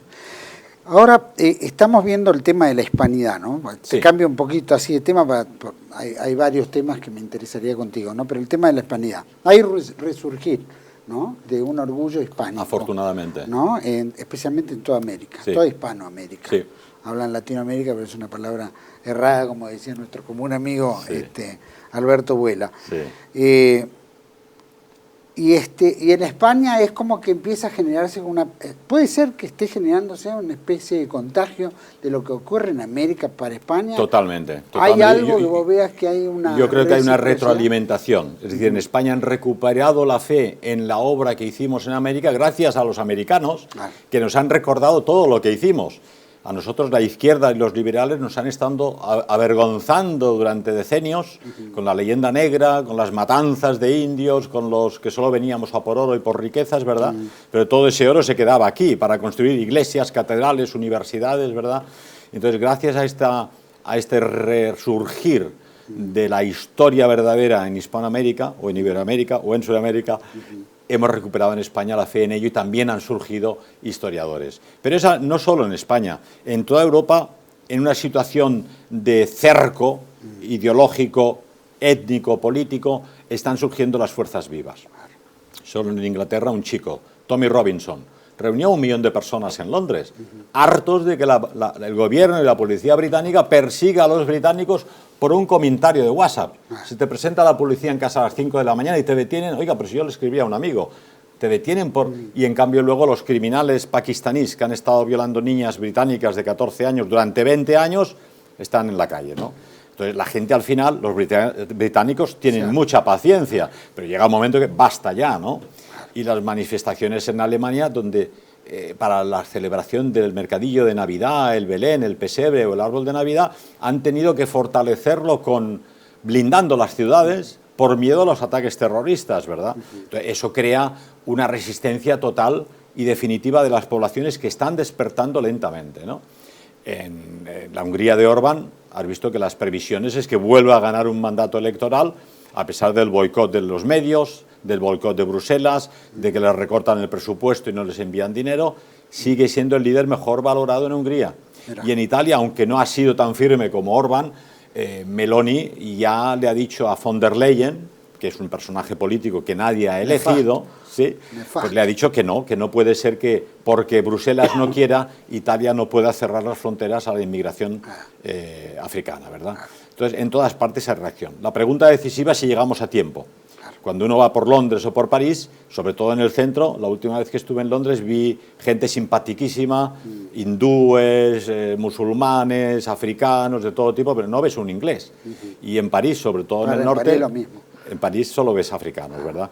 Y Alemania, pues, las ciudades alemanas, porque además en Alemania distribuyen a los inmigrantes a cualquier población, pues hay poblaciones en todas partes. Y esas poblaciones crean problemas, también hay los que trabajan, hay que decirlo, pero son culturas diferentes, ¿no? Entonces las poblaciones europeas ahora están reaccionando. Si el sistema conseguirá reprimirlos, yo lo empiezo a dudar porque esas represiones lo que crean es mayor rebeldía. Pero tenemos un problema demográfico, es decir, el reloj biológico hace tic-tac, los europeos se hacen mayores, hay muy pocos niños y las poblaciones no autóctonas tienen muchos niños. Entonces hay colegios en Alemania donde hay un niño alemán y el resto son musulmanes o africanos, ¿verdad? Y en Inglaterra hay colegios donde hay 2 o 3 ingleses y el resto no lo son. En España hay ahora la discusión que quieren quitar el consumo de jamón en los colegios, porque como hay tantos niños musulmanes los padres se quejan. Una vergüenza que en España los niños no puedan comer jamón serrano. Es increíble. Como que pero no coman carne acá. Exactamente. Entonces los políticos ceden y se adaptan a la realidad demográfica y no tienen ninguna intención de defender a la población autóctona. De eso que hablar, y volvemos a la hispanidad, porque eso en parte era lo que te iba a preguntar, ¿no? Con relación a ¿no es cierto?, cuál es la derecha europea, pero eso en segundo término, para concluir por lo menos el tema de la hispanidad. Acá se reconstruye la hispanidad y tenemos 2 líneas, la hispanidad católica, en fin, que estamos orgullosos, que lo denominan no tanto como independencia como emancipación. Emancipación. Es decir, llegamos a la mayoría de edad, pero no estamos peleados con nuestros padres. Muy bien. La independencia de alguna manera se interpreta, o los que interpretan, hablan como que todos los independentistas fueron traidores, ¿no? Entonces todos los héroes históricos de nuestros países no son venerados, o este sector, ¿no es cierto?, hispanista, los niega o los condena. Yo creo que es un tema que se escapa. ¿Cómo puedes aconsejarnos? Claro, porque yo veo que hay una realidad para los historiadores. Si San Martín estuvo en la masonería, que lo investiguen los historiadores, o Bolívar. Si fueron pagados por los ingleses, que lo investiguen. Pero es una realidad que hoy en día, para Argentina, no cambia nada. Él era un padre de la patria, ¿no? Entonces, meternos en discusiones bizantinas, políticamente hablando, no nos conviene, porque es enfrentarse a Argentina si los españoles dicen, hombre, es que San Martín, este hombre trabajaba para el enemigo, yo no lo sé, ¿eh? Estoy diciendo, por ejemplo, ¿qué nos aporta eso? Entonces, que los historiadores lo investiguen, qué hizo de bueno y positivo y si realmente había algo negativo o había fuerzas ocultas que le impulsaron a destruir la unidad de la catolicidad hispana, ¿no? Efectivamente, esos de Covadonga que hemos mencionado antes, que forman el catolicismo hispano y luego el catolicismo de la hispanidad, eso supera a España, es algo nuevo y algo más grande, ¿no? Entonces, el hecho de que luego América se separe de España no desdice que la América católica había heredado esa hispanidad y tenía que luchar por ello. Que los héroes de la patria, argentina, mexicana, boliviana o peruana, fueran contrarios a España, dejémoslo aparcado. Pero ¿eran contrarios a la fe o no? ¿Eran contrarios a la catolicidad o no? Eso es lo que para un católico actual sería importante. Pero a nivel político yo creo que hay que dejar a los historiadores que hagan historia y a los políticos que hagan política. He comentado el otro día en la comida que tuvimos oportunidad de disfrutar juntos, hay muchos amigos, camaradas, que son los puristas. Yo soy falangista, fascista, peronista, nacionalsocialista y no quiero saber nada más. Bueno, pero eso no es política. Decía Jacques de Maillet, me recordaban recientemente, que la política es la ciencia de lo posible y el arte, la ciencia de lo necesario y el arte de lo posible. Entonces, si te dedicas a ser purista, no estás haciendo política, ¿no? Entonces, si te decides hacer historia, haz historia. Si quieres ser un grupo testimonial que tiene la bandera en alto, también. Pero si haces política, no puedes hacer política con la historia ni política con... Es como si ahora tú y yo admirásemos la época del barroco y fuéramos con una peluca como Bach. O por admirar el Imperio Romano fuéramos vestidos de romanos por la calle. La gente diría, oiga, yo no lo entiendo esto, ¿no? Entonces tampoco puedes ir vestido de negro como los fascistas de Mussolini, porque era algo concreto de los Arditi que surgían de la Primera Guerra Mundial y necesitaban un uniforme para diferenciarse de los uniformes de la extrema izquierda, ¿verdad? Entonces, o hablas de política o hablas de lo otro. Por ejemplo, en política... Suena más pragmatismo eso. Sí, que otra cosa, pero el pragmatismo es necesario lo mismo que la fidelidad a los ideales. Hay que tener unos ideales y hay que defenderlos y no hay que dejarlos solo por pragmatismo. Eso es otra cosa. Si tú quieres analizar los dirigentes políticos actuales, no vas a encontrar ninguno que sea nuestro, ninguno. Pero puedes encontrar algunos líderes políticos internacionales que hacen algo que es positivo, para su país, a lo mejor no para el nuestro, ¿no? Es decir, si Trump defiende la familia y defiende la identidad de los norteamericanos, para los norteamericanos es positivo. Si Putin defiende la fe ortodoxa y que las chicas rusas tengan niños, a mí me da igual que Putin estuviese en la KGB o fuera un hombre de los servicios secretos. Está defendiendo que las chicas rusas tengan niños. Orbán, en un país católico como Hungría, creo que él es protestante, pero está defendiendo que las mujeres que tengan más de 3 y 4 niños tengan rebajas en las hipotecas para comprar una casa. Pues me quito el sombrero ante Orbán, ¿verdad? Entonces, incluso cuando algunos de ellos se ven obligados, como se ven prácticamente todos, a rendir pleitesía al sionismo, que para mí sería el punto de no retorno. La antítesis. La antítesis, es decir, hay un par de cosas que no podemos aceptar y por ahí no pasamos. Pero en todo lo demás sí que podemos decir, hombre, pero este hombre hace algo bueno por aquí, hace algo bueno por allá, y piensa que en política todo el mundo en algún momento se ha tenido que hacer alianzas o tienen pasado. Mussolini era un hombre de la extrema izquierda, era un hombre del Partido Socialista, que en cierto momento dice, no, yo no soy un marxista, yo soy un socialista italiano, y crea los fasci de combattimento, el pueblo unido en un fascio, todos unidos. Leía el otro día Perón, por ejemplo, ¿no? Me explicaban que un empresario le dice a Perón, oiga, pero es que los trabajadores cada día quieren cobrar más, quieren ganar más dinero. Y Perón le dice, oiga, pero usted no quiere ganar más dinero. Dice, pues también, pues lo que hay que conseguir es que ambas partes ganen más dinero, la empresa funcione y que se llegue a un acuerdo trabajador y empresario, porque si no hay empresa no hay producción, y si no hay producción el empleado no tiene trabajo y el empresario no tiene interés. Eso vendría a ser el socialismo de la doctrina social de la Iglesia. Pero ese mismo socialismo es el que aplicó Mussolini con el fascismo. El dopolavoro, por ejemplo, ¿no? Dar a los trabajadores deporte, naturaleza, gimnasia, ayuda a los niños, de una forma más tibia. Franco, aplicando la doctrina de Falange Española, intentó hacer una obra social en España y creó la clase media española, que fue la gran herencia que tenemos de Franco. Creó 4,5 millones de viviendas para los españoles que apenas podían pagar en 4 o 5 años, en 11 años a veces, ¿no? Hoy en día el gobierno actual tiene un problema de vivienda y no sabe cómo solventarlo. Y el nacionalsocialismo alemán, con exactitud prusiana, fue el que llegó más lejos. Organizó la defensa de los niños, de la familia, de los jardines, del deporte, de la gimnasia, de la clase media, de prohibir la explotación de los trabajadores, que las industrias tuviesen luz y flores y que fueran agradables, que las familias con 4 niños tuviesen una casa gratuita, con jardín y con huerto. Bueno, pero es que era Hitler, y a mí qué me importa que fuera Hitler. Estaba aplicando la doctrina social de la Iglesia en política. Entonces, muchos catolicorros, que llamo yo, aquellos que solo ven la doctrina católica, que hacen bien, pero critican las iniciativas políticas que en realidad defendieron la Europa cristiana. Digo a menudo, Codreanu en Rumanía era cristiano, León de Grel en Bélgica era católico, Mussolini murió como católico. Creo que San Pío Pietrelcina, en una confesión, dijo que Mussolini ya estaba en el cielo. Hitler, en este libro que he mencionado de David Irving sobre Himmler, discute con su ama de llaves. Y la ama de llaves le dice, jefe, es que mi marido está en la SS, yo no sé si me habría de ir de la iglesia. Pero dice, pero qué tonterías, yo soy católico y me quedo en la iglesia, no se le ocurra. Es una confesión que le hacía a su ama de llaves que no era para publicar. De hecho, en Alemania, para estar en la iglesia católica, tenías que pagar los impuestos cada año y los pagó hasta el final. Algún ministro suyo, como el doctor Goebbels, también católico, le decía, es que la iglesia es tremenda, siempre se acerca a los vencedores. Y quería dejar la iglesia, y Hitler le dice, doctor Goebbels, no me deje solo, pues, quédese también conmigo. Franco en España, José Antonio, estamos hablando de líderes políticos que tenían una fe común, que era la cristiana, mayormente católica.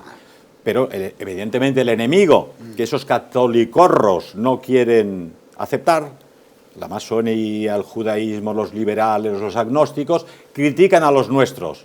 Y entonces los catolicorros se unen a estos liberales capitalistas. El PP, la derecha liberal, la derecha europea, ¿verdad? Entonces hay que defender el catolicismo con arma y con espadas y con conocimiento. Pero hay que tener la inteligencia de ver dónde hay una posibilidad política y qué políticas defienden a nivel práctico la fe.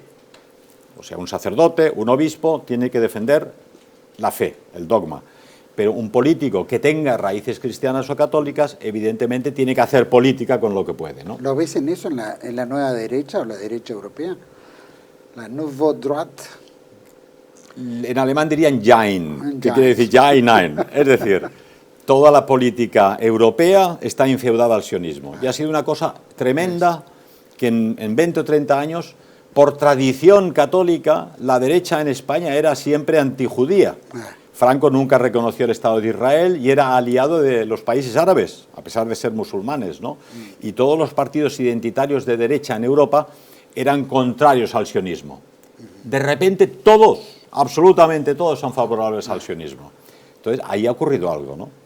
Uno de los chicos de Vox me decía, es que podemos hablar de todo en Vox, pero el jefe, Abascal, nos ha dicho dos cosas. No tocar la cuestión judía y no tocar los bancos. Es evidente quién paga, ¿no? Sí. Entonces, yo entiendo, por ejemplo, en el caso de Alemania, Weidel, de la AfD, ¿no? En Alemania no puedes no ser favorable al sionismo porque forma parte de la doctrina de Estado. La razón de Estado de la Alemania actual es ser Israel II. Son más prosionistas que el mismo Israel. Alemania y Estados Unidos son los casos más eclatantes, ¿no? Claro. Pero Meloni, por ejemplo, pues es también favorable al sionismo, favorable a la OTAN, favorable a la guerra en Ucrania contra la Rusia ortodoxa, son los franceses, el holandés también. Habría que hablar con cada uno de ellos y ver qué es lo que hacen por convicción o por atracción, es decir, por miedo al sionismo, claro, o porque aman el sionismo. Yo quiero creer que todos ellos se dan cuenta de lo que ocurre en Gaza, todos ellos se dan cuenta del genocidio que está teniendo lugar, pero por una convicción partitocrática creen que tienen que hacer lo contrario de la izquierda. En Europa toda la izquierda es favorable a Palestina y a Hamás y a la liberación de Palestina, con razón desde mi punto de vista. Entonces la derecha, como la izquierda defiende a los palestinos, la derecha defiende a los sionistas, lo cual es absolutamente estúpido, porque tú puedes ver que se comete una injusticia contra los palestinos y pese a todo no aceptar el Estado de Israel ni aceptar el terrorismo palestino, ¿verdad? Y pese a todo, lógicamente, cuando se habla de terrorismo hay que ir con pies de plomo, porque la resistencia francesa durante la Guerra Mundial, como tú sabes, las normas de guerra internacionales obligan a que todos los bandos lleven uniforme. Si la resistencia combatía sin uniforme identificativo contra las tropas alemanas tenían la legalidad internacional de su parte si reprimían a la resistencia. ¿La resistencia francesa eran terroristas o eran patriotas? Si tú hablas con un francés te dirá que era un patriota, con un soldado alemán eran terroristas. La bomba de la vía Rasella en Italia, donde Pripke, que era un policía, tuvo que defender a la matanza de decenas y decenas de soldados alemanes que no hacían una labor militar, eran del Tirol del Sur, el Alto Adigio, y algunos civiles. ¿Eran terroristas o eran patriotas? Los comunistas que pusieron la bomba eran terroristas, claramente, y la policía tuvo que llevar a cabo una operación de antiterrorismo. Advirtió: si los culpables de la bomba se entregan, no habrá represalias, pero si no se entregan, las leyes internacionales obligan, para defender justamente el orden, que por cada víctima uniformada hay que fusilar a 10 presos que tengas por diversos motivos. Es terrible, es horroroso, pero aquí no tengo que explicaros nada, porque tuvisteis la batalla de los montoneros y del ejército, el Estado da una orden de aniquilamiento del enemigo, el ejército lo hizo bien o mal o peor, pero obedecía una orden y era un enemigo, ¿no? Entonces eso es un problema que tenéis en Argentina todavía a medio dilucidar. Que sigue ahí. Que sigue ahí latente. Me gustó mucho, curiosamente estos días leía, no lo había leído, el librito de Eva Perón, La razón de mi vida. Con qué sencillez ella habla cuando descubre la cuestión social. Dice, yo pensaba que era una chica que no tenía problemas, pero que en la ciudad todo iría bien. Entonces va a la ciudad y dice, oye, hay pobres y hay ricos, no solo ricos. Y luego de repente dice, pero es que hay más pobres que ricos. Entonces ella despierta y dice, ostras, pero ¿cómo puede ser? Hay que hacer una solución. Ahí conoce a Perón, lógicamente, y se convierte su gran fan.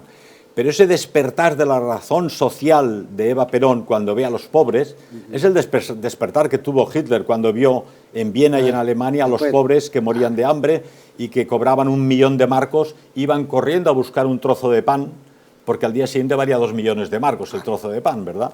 Y lo que llevó a Mussolini a llevar a cabo su revolución, o a José Antonio a fundar la Falange Española, ¿no? Ese despertar de la cuestión social creo que es el punto fundamental de nuestra doctrina. Todos los partidos identitarios intentan defender la cuestión social, que haya un trabajo justo, bien pagado y que la población autóctona sea defendida, porque es lo principal de la nación. La economía y la finanza sirven al pueblo y no es al revés. El pueblo no sirve a la finanza y a la economía. Bueno, es la diferencia que hay con la nueva derecha hoy en día, ¿no? Efectivamente. Que el mercado domina, los mercados los privados, deciden. Las inversiones, entre comillas, exactamente, que son los factores fundamentales. ¿Cómo ves viste, la democracia ya cumplió 200 y pico de años? Sí. O sea, vieja, ¿no? La vieja. Monarquía es mucho más vieja. Mucho más vieja. ¿No es cierto? Las dictaduras, bueno, vienen de la época romana. Por lo menos los romanos nombraban un dictador para poner orden y después llamaban, ¿no es cierto? Pero este fue el mismo caso de Hitler. Cuando llega al poder pide 4 años. Dice, dame plenos poderes 4 años. Y si no funciona, yo me voy. Pero necesito plenos poderes porque esto es un caos, no hay quien lo arregle. Para poder poner a trabajar a 6 millones de personas, poner la economía en marcha, empezar a construir autopistas, coches populares baratos para la gente, necesitabas plenos poderes. A los 4 años había cumplido, pide otra vez la votación y el pueblo le vota otra vez. Entonces, un dictador, como sabes, por la época romana, gobernaba el Senado, pero en caso de necesidad nombraban a un militar gobernante durante 4 años. La situación actual lo requiere. La suerte de Rusia es que tienen un presidente, una democracia presidencialista, donde Putin tiene el poder de dominar un imperio que avanza entre Japón y Polonia. Un país así no lo puedes gobernar con una democracia como en América, porque sería inviable. Un caos también. Pero, ¿qué sistema político pergeniazo decís cuál podría funcionar? Según Rivadeneira Carles, un historiador revisionista argentino, sí, decía que la mejor forma de gobierno era el fascismo, ¿no? Obviamente hoy hablar de eso es pecado mortal y por supuesto la democracia es, ¿no?, es la santidad pura, ¿no? Pero ya sabemos que está corrompida, el dinero, etcétera, ya nombra los personajes. ¿Cómo pergenías un sistema de gobierno que pueda ser para el bien común? Yo creo que el nombre es lo de menos. Vuelvo a Hitler otra vez, que es mi tema. Claro. Él decía, ningún sistema político y económico es eterno y ninguno es decisivo. Lo importante es saber si ese sistema económico sirve a la población. Claro. Si sirve, me lo quedo. Que no sirve, lo cambiamos. Claro. Los chinos, los comunistas de Rusia, se llamaban democracias populares, eran demócratas. De hecho, la República Democrática Alemana era democrática, ¿no? Y de hecho, todos los progresistas de izquierdas, de la extrema izquierda española, ellos se dicen demócratas, ¿no? Entonces, la democracia de Franco se llamaba democracia orgánica, porque no estaba construida en base a los partidos, sino a las corporaciones, los padres de familia, los sindicatos, los empresarios. Y el nacionalsocialismo alemán se basaba en la democracia del jefe, pero también era la democracia. Es decir, el jefe guerrero, en épocas pretéritas, decían, ¿quién es el que sabe vencer aquí? Este. Pues todos lo levantaban en el escudo, tú eres el jefe hasta que venzas, si no vences te quitamos. Entonces es una democracia también. Entonces el problema no es la democracia en sí, la palabra griega democracia, sino lo que hoy tenemos, que es una partitocracia de la alta finanza internacional, que en realidad es una plutocracia. Dominan los entes financieros y dan la cara a los partidos políticos.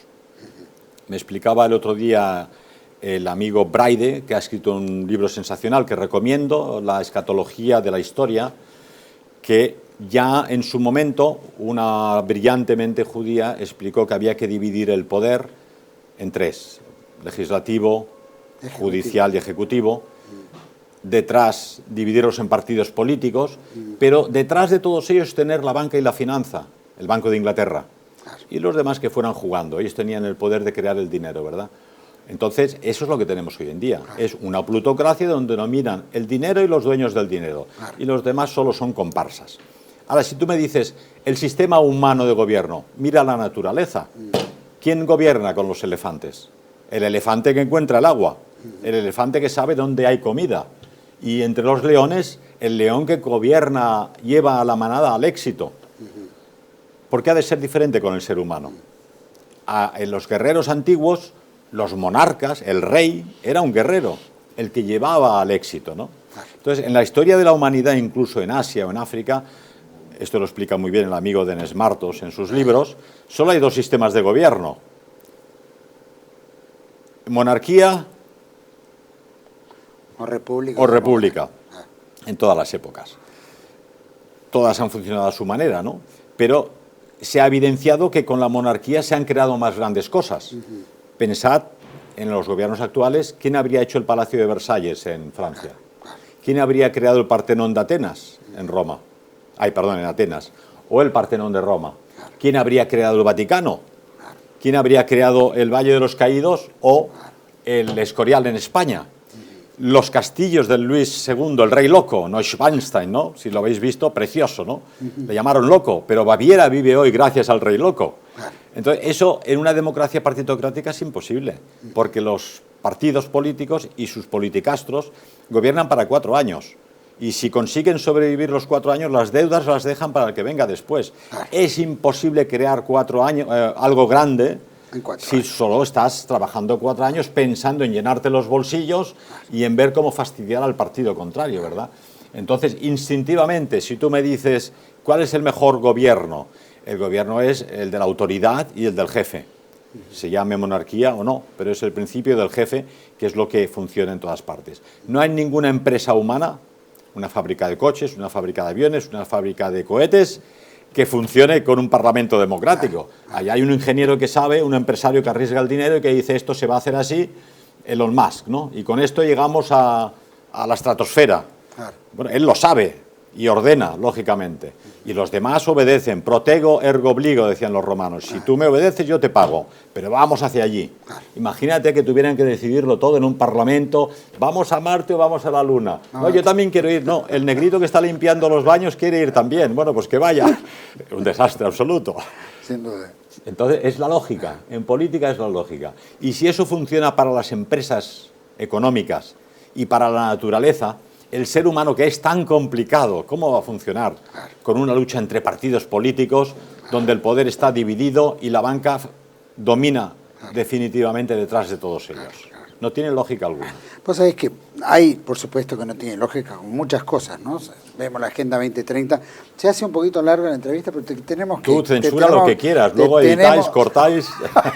te tenemos que sacar el jugo. Todo lo que no te guste lo cortas. Viste que tenemos la Agenda 2030, en fin, el dinero digital, el cambio climático, la reducción de la población, comida, ¿no? Especiales, y especialmente el control, ¿no? Así es. Entonces, tu impresión en eso, si está impactando en Europa, ahora que entra con el euro digital, Estados Unidos quiere el dólar digital, nuestros países están fomentando el dinero digital, como China, que tiene controlado absolutamente todo, ¿no? Así es. Te portas mal, te cortan todos los grifos. ¿Cómo ves que eso se esté pergeñando? Si efectivamente crees que se concreta de acá al 2030 o 2045, o es algo que alguien puede poner un pie como para que esto se detenga o pare o cambie o algo. Yo creo que ellos lo quieren de verdad y lo intentan. Otra cosa es que lo consigan. Con la campaña del COVID de 2020, 2022, mucha gente despertó. Yo no discuto aquí si la enfermedad era real, inventada, contagiada de China, de Estados Unidos o de Ucrania. Tampoco me meto aquí en cuestiones médicas y de vacunas porque no sé del tema, pero uno tiene experiencia política y sospecha que la industria farmacéutica, en manos de los que te dije, tenía intenciones claras de que la gente se pusiera este mejunje. Con este mejunje, las pruebas empíricas actuales en toda Europa, si se investiga un poco, está muriendo mucha gente. De ataques de coágulos cerebrales, del corazón, dicen que es por el calor, por el cambio climático, se muere mucha gente joven deportista, muchos más casos de cáncer juveniles galopantes, entonces la sospecha está ahí. Ese despertar ha llevado a que mucha gente ya no se crea al sistema en muchas cosas. El que no creía al sistema en cuestiones farmacéuticas o médicas ya empieza a sospechar en cuestiones económicas y todos se han dado cuenta en cuestiones del control, porque esos años del COVID, al margen de la enfermedad y de la supuesta cura, fue un plan perfectamente organizado. Todo el planeta quedó paralizado. Todos los primeros ministros de todos los países dijeron claramente que vamos a tener una nueva normalidad. El australiano, el neozelandés, el alemán, el español. Dice este discurso se lo ha escrito alguien, ¿verdad? Y la intención clara era comprobar hasta qué punto la humanidad obedecía. Y obedeció. Pero creo que se dispararon un tiro en el pie. Fue excesivo y ahora una segunda vez creo que les costaría.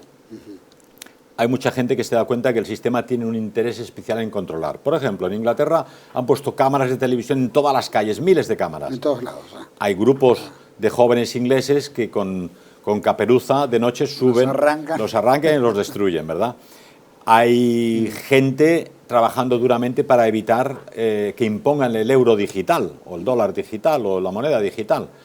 Yo no tengo nada en contra de la tarjeta Visa o en una forma de pago que si un día pierdes la cartera o los euros, es decir, puedo pagar. Pero si pierdes el dinero contante y sonante, pierdes tu libertad, ¿no? Sabes que ahora quieren introducir la identidad antropométrica, tus ojos, tu forma de la cara. No podrás ir a ningún aeropuerto, cruzar ninguna frontera si no les das la fotografía de tu rostro. Todo, y aparte todo tu historial. Tu historial médico, político, delictivo, político, ¿no? Entonces nosotros lo tenemos difícil para cruzar ninguna frontera. Pero la gente se da cuenta. Recientemente Trump, otra vez, una persona que no es nuestra, pero ha dicho claramente que en Europa se está persiguiendo la disidencia política y que eso es censura y que van a dejar de ser aliados de los países europeos cuyos jueces impongan censura a la alternativa ideológica. Eso es positivo. Está viniendo de un... Otra cosa es lo que él haga en Estados Unidos con su población. Entonces, yo creo que los medios de comunicación digitales, las redes sociales, nos han facilitado mucho el trabajo.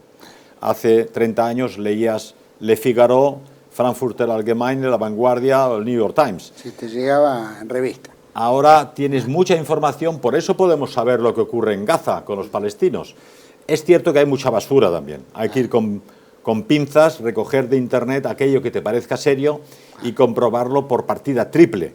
Pero pese a todo hay información alternativa a la que te ofrece el sistema. Entonces la única posibilidad que tienen es crear otra situación de emergencia donde eliminen el Internet que existe actualmente e impongan un Internet bajo documento. Solo tienes Internet si te portas bien y tienes nuestro documento.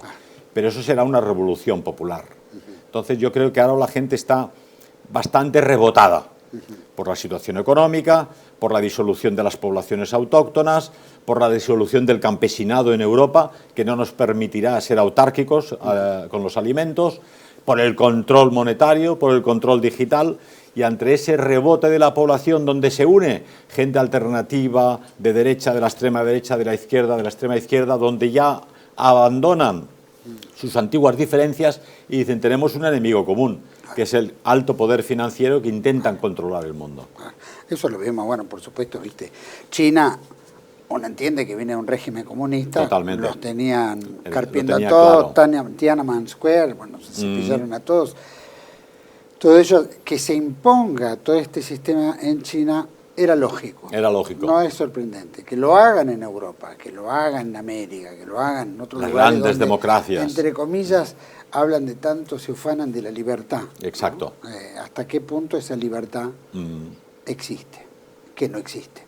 Y lo estamos viendo hoy. La opinión distinta es perseguida. Es perseguida. Ahí O nuestro sea que caso, no hay libertad. No hay libertad. No hay de ningún libertad. tipo. Cada vez vivimos una tiranía global. Global, ideológica sobre todo. Por ejemplo, y quiero tu opinión, ¿no? Esta mañana nos despertamos, hoy es 3 de enero, sábado estamos grabando, y hoy a la mañana nos despertamos que Estados Unidos bombardeó, ¿no es cierto?, varios lugares militares en Venezuela y lo capturó al presidente Maduro y su mujer, arrestándolos, llevándolos fuera del país, y bueno, y ahora están las tropas, por supuesto, hace varias semanas en las costas venezolanas.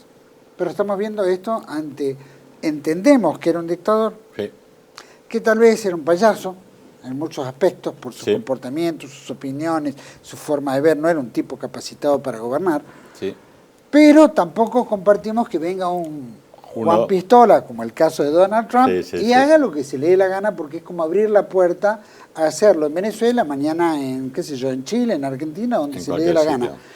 Y ya se pierde un poco el sentido. Pero también no hay libertad. Entonces, ¿cuál es tu visión entre este juego de la libertad, el pueblo venezolano que también sufrió este castigo, que se tuvo que ir, hay muchos en España, acá, en muchos países sudamericanos, pero tenemos por el otro lado el peligro de una hegemonía, claro, que dice no lo quiero, o le tira un pescado, como el caso del narcotráfico, como lo hizo con Gaddafi o como lo hizo con Saddam Hussein, de la destrucción masiva que no existía. ¿Cuál es tu visión así, con la coherencia que tenemos todo lo que pensamos de alguna manera bien? Yo creo que aquí lo decisivo es el pueblo venezolano. Es decir, el pueblo venezolano está feliz de que hayan derrocado a Maduro, pues es una cuestión interna de Venezuela. La otra cuestión es si Estados Unidos ha llevado a cabo una operación militar con un país extranjero, o, como dicen ellos, ha sido la DEA que ha llevado a cabo una operación de lucha contra el tráfico de drogas y los carteles de la droga. Evidentemente, el derecho internacional solo apoyaría la acción de Estados Unidos si efectivamente se demuestra que Maduro y su gobierno eran traficantes del cartel del Sol, que llaman, ¿verdad? Traficaban con droga, la enviaban a Estados Unidos, con lo cual dañan la salud de los norteamericanos. Por lo tanto, Norteamérica tiene el derecho de combatir contra ese cartel de la droga. La otra cuestión, que también se discute, es si lo que quiere realmente Estados Unidos es el petróleo venezolano. Seguramente. Eso puede ser una consecuencia. Pero claro, es una situación complicada, porque cuando Norteamérica depuso a Mussolini en Italia, fue una intervención militar extranjera en Italia, cuando los italianos habían elegido a Mussolini.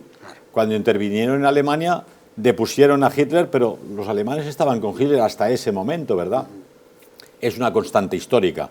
Cuando los romanos llegan a Hispania, entonces, combatieron contra Viriato, que era el líder de los numantinos, combatieron contra los vascos y combatieron con quien fuera para imponer su poder romano. Lo importante es, ¿qué nos trajo Roma? Bueno, evidentemente nos oprimieron, nos ocuparon, pero Roma supuso una superior cultura para los países europeos. Nos trajo la lengua, el abecedario, el latín, las carreteras, las ciudades, los acueductos. ¿Salió España perdiendo la Hispania de la época con la invasión romana? No, salimos ganando, claramente. Claro, los aborígenes de España no estaban de acuerdo. Entonces siempre tienes que ver qué es lo que va a ocurrir con Venezuela. Si Venezuela queda liberada de una banda de aparentemente delincuentes, si el pueblo venezolano está de acuerdo y en unas elecciones votan a alguien que realmente quieran, y la acción de Estados Unidos se limita a neutralizar a Maduro y no pretende robar a Venezuela su petróleo, sus riquezas naturales, es una cosa que entra dentro del marco de la política internacional y del el balance of power. Todas las naciones poderosas han combatido a las que necesitaban o combatían, ¿verdad? Ejercen poder. El caso de Putin y Rusia en Ucrania pues es parecido. La ley internacional apoya a la potencia protectora. Lo que hizo Alemania con Checoslovaquia, que nombró un protectorado, y efectivamente Alemania protegió a Checoslovaquia, le compraba la producción industrial, y Checoslovaquia no sufrió bombardeos ni aliados ni alemanes, ¿no? Luego se portaron muy mal al acabar la guerra. Y los ucranianos y los que empujaban a los ucranianos a cometer asesinatos, 14.000 rusos fallecieron en la Ucrania oriental, ¿no? La potencia protectora tiene el apoyo del derecho internacional para intervenir, para proteger a su población rusa que está siendo masacrada en el oriente de Ucrania. O sea, la ley internacional la han respetado, ¿no? Pero es evidente que para cualquiera diría, a ver, viene aquí un señor Putin y viene a Ucrania y quiere echar a Zelensky, pero es evidente que Zelensky ya no es un gobernante legalmente establecido porque ha cancelado las elecciones democráticas, ya hace tiempo tenía que haber celebrado elecciones, todo su gobierno es corrupto, han desaparecido millones de armas que iban de Europa a Ucrania, de Estados Unidos a Ucrania, y han desaparecido en el mercado internacional. Entonces, al final dices, bueno, este señor es un delincuente, ¿no? Algo habrá que hacer. Entonces, sea Estados Unidos, sea Europa o sea Putin, algo habrá que hacer allí. Y sobre todo para Rusia, lo hemos discutido alguna vez, no pueden permitir que todos los países que hacen frontera con Rusia tengan bases de la OTAN y bases norteamericanas en todos los países de Europa Oriental. Y la única frontera que les quedaba libre, Ucrania, que acabase en manos de la OTAN y de Estados Unidos. Eso es como pretender que en México se establecieran tropas chinas o rusas. Estados Unidos reaccionaría rápidamente. Bueno, también es un poco de opinión, ¿no? Si afecta lo mío, yo defiendo mis intereses, caso Estados Unidos, ¿no? Inglaterra o lo que fuera. Exactamente. Ahora, si lo hace otro, no lo puede hacer. Claro, no lo puede hacer. Tal cual como acaba de decir. Para concluir, hay mucho más, pero vamos a concluir. Tendremos tiempo. Se ha hecho muy largo. Tenemos tiempo. Pero, de verdad, nos estamos viviendo una época, ¿no?, donde el nacionalismo, de alguna manera, es una idea, muy amplia. Para ustedes el nacionalismo no tiene el mismo sentido que lo nuestro. La identidad, ¿no?, el español o las diferentes naciones que integran España. Pero en lo nuestro, el nacionalismo, ¿no?, suena como una idea que se ha devaluado, ¿no?, de alguna manera. Capaz que el espíritu empieza a crecer. Pero quisiera tu visión de cuál es el rol, ¿no?, de los nacionalismos hoy en día en nuestros países, particularmente, qué mensaje le darías también a la juventud de hoy frente a un mundo, obviamente como vivimos, materialista, sumergido en una globalización, todo tecnificado, la inteligencia artificial, ¿no es cierto?, otro factor que es nocivo, ¿no? Así es. Porque es un caramelito que se le va dando y el día de mañana puede ser muy, muy peligroso. Sí. Tu visión así, nacionalismo, juventud. Yo creo que el nacionalismo tiene como misión defender la identidad cultural de cada una de las naciones. Y más que nunca en esta época de globalización galopante, donde se pretende dividir a los pueblos, disolver su identidad, disolver su fe con la mezcla de muchos pueblos, culturas, razas, religiones. Es fundamental que los nacionalistas y los patriotas defiendan su propia identidad. Son los que tienen que llevar el cetro al futuro y ser ese faro en la mar que ilumina en medio del caos. Es decir, habrá caos, habrá enfrentamientos, pero siempre habrá un pequeño grupo de luchadores que mostrarán el camino a las generaciones venideras. Y la juventud, yo creo que tiene que fortalecerse con el convencimiento de que contra la fuerza del espíritu no hay fuerza materialista que pueda prevalecer. Sacarlos del materialismo galopante que invade sus vidas y llevarlos al convencimiento de que solo el espíritu es el que queda cuando mueres. Nuestra misión en este mundo es una lucha principalmente espiritual. Es indestructible, pueden matar el cuerpo, pero no pueden matar el alma. Por lo tanto, los jóvenes tienen que vivir la vida, comprarse la casa, comprar, casarse, tener niños, pero siempre pensar que en última instancia la misión del ser humano es el más allá. Y tenemos que arrastrar con nosotros a la familia y a los connacionales al más allá. Y la obra máxima del patriota y el nacionalista, ¿cuál es sino llevar a tu nación al más allá? Es decir, que la nación tenga una meta superadora del materialismo local. La misión de España en América no fue más que eso. Sin duda había algún español sinvergüenza que quiso robar a alguien el oro y alguno que aprovechó el poder. Pero la misión que les encomendó Isabel la Católica y la que llevaran a cabo los jesuitas y la mayoría de conquistadores fue evangelizar América y convencerles de que la vida en esta tierra es una vida espiritual. Ahí jugó un papel fundamental la guadalupana. Estoy convencido de que la conversión de México no fue tanto por la obra de los españoles, que algo hicieron, sino por la obra personal de ella misma, que con su simbolismo y su fuerza convenció a los indios mexicanos hacia una conversión hacia el catolicismo inenarrable, increíble. Eso no lo podían llevar a cabo los conquistadores ni los hombres de Hernán Cortés, ¿no? Entonces, fundamental movilizar a la juventud a que, viviendo en una época altamente materialista, tecnológica y tecnocrática, vuelvan a las fuerzas del espíritu. Para las fuerzas del espíritu hace falta fe y, desde luego, lo que menciono siempre, que aprovechen la naturaleza, la creación, donde van a liberarse de esa tecnología, que aprovechen el arte, que aprovechen la música y, sobre todo, la fe católica en este caso, que es la nuestra, que es la única moral que nos lleva hacia adelante y es la única que les va a dar la fuerza para la victoria final. Esa pequeña iglesia que decía Benedicto XVI, que va a reducirse al máximo, pero que va a servir de piedra angular para la nueva iglesia del siglo próximo. Que así sea. Así sea. Gracias, Pedro Varela, por haber compartido este programa acá en Contracara, TV1. Te damos las gracias a todos los que integramos este equipo. La bienvenida, por supuesto. Feliz 2026. Espero que... Felicidades por vuestro trabajo, que es excelente. Gracias, gracias. Bueno, sin el aporte tuyo en lo intelectual y en lo moral, ha sido también para nosotros muy importante. Gracias. Muchas gracias. Buen viaje. Igualmente. Que estés bien y bueno, todo lo mejor y nos veremos muy pronto si Dios quiere. Hasta pronto. Feliz 2026. Gracias, gracias a todos ustedes. Los esperamos en otra entrega de Contracara aquí por TV1. Toda la verdad, primero agradeciendo por supuesto la venida de Pedro Varela Hayes a Buenos Aires y bueno, nos veremos muy pronto. Hasta la próxima. Gracias.